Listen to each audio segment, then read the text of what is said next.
rumors indicate that Deshaun Watson was not informed of the Hopkins trade. I think that rumor started with you, as a matter of fact. He was not informed before the trade was reported. In contrast, the Rockets always seem to consult with James Harden, their number one guy, before a move. Is it more dangerous to run a team like Bill O'Brien or how the Rockets run it? It's dangerous both ways if you want to know the truth. I've never been a big advocate of, I got to ask the star.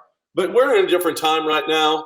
I don't know that the stars, but from the past, ever got, did they ask Terry Bradshaw who they were going to draft? Did they ask Joe Namath? Did they ask Joe Montana? Hey, we're going to keep this guy. We're not going to re-sign him or anything. Did they consult with those stars? No. You go out and you play, but this is a different time. I mean, these guys really run their organizations now. James Harden, if he don't feel like it, he ain't going to play for you. We saw what he can do to you if you're a coach.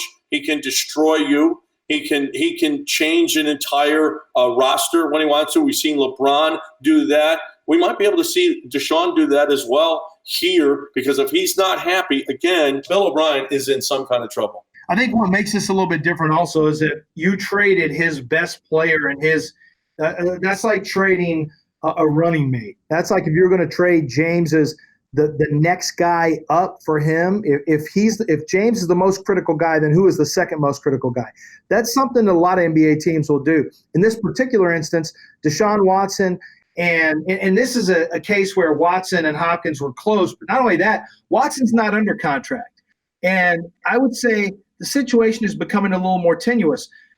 I don't think it's a bad thing to reach out and say, look, we're going to do this. You don't have to ask for his permission, but just to let him in on the process and to tell him where you plan on going as an organization from here and what the plan is, might have avoided some of these tweets, some of this conversation now that goes on around Deshaun Watson. Last year, the message was, we're trying to win now. We're trying to protect Deshaun Watson. Well, if your message last year was you're protecting Deshaun Watson by getting Larry Tunsil, what is your message now? You can't send one message with one move and you don't send another message with the other.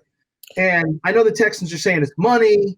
He doesn't separate as well, but come on, all that looks like nonsense right now. It's a load of crap. He doesn't practice. He wants a culture. He wants everybody working as hard as possible, and talent be damned. And we've seen that with the last two major moves. That's it, and it's not even arguable right now. Don't tell me about the money again. He's got a contract for 3 years. With this collective bargaining agreement, he had no outs. He couldn't do anything about it. He was signed as a veteran. I don't want to hear about it. If you tell me he's a diva receiver, what? That's all there are, it seems like. Every week. So what?